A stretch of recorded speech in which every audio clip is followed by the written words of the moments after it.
Richard Williams, that's who I am. 42 years of age, born to parents on the Woodrow in Redditch, probably the roughest estate in Redditch. Two sisters, older. Difficult background to start with, quite impoverished. Parents do what they can, but my father was a chronic alcoholic, very abusive to myself and my mother and my sisters. As a speaker, why do I want to be a speaker, and why would people listen to me? I know what I'm talking about, and I'm speaking from the heart. I'm authentic in terms of where I've been and what I've done. I was a multi-millionaire by the time I was 29. I took some time out and looked at the other speakers out on the circuit, and it's very difficult to sort of relate to somebody that's been on the moon or climbed Everest or won a world title. The average bloke in the street or the average woman in the street would find it difficult to relate to that individual.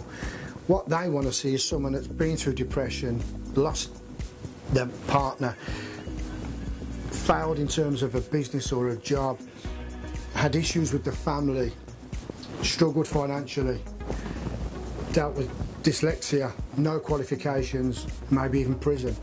Because throughout my early days, I was in young offenders by the time I was 19. I was in bail centres at 20 and in prison at 21. And it wasn't until that last prison sentence that I sort of decided, you know what, this is not right.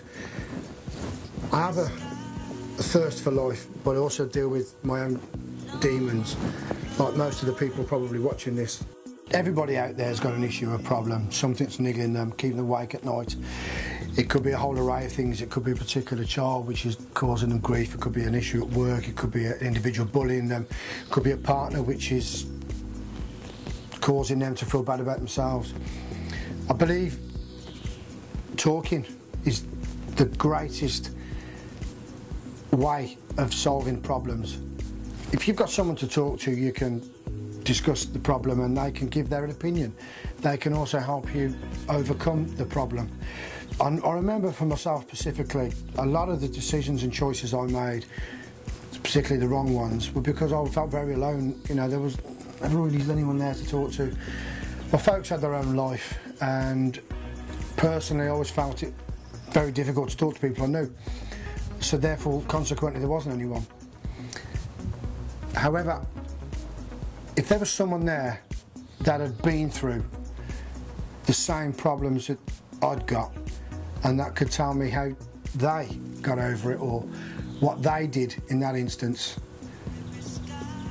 you would generally end up making a different decision or a better choice.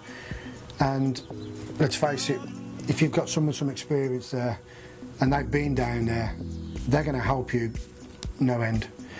You're not going to make that poor decision or that error. If you do, having been there, they'll help you get out of it a lot quicker.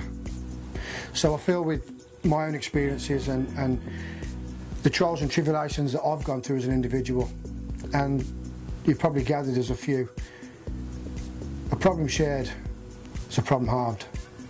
I think it's a great saying.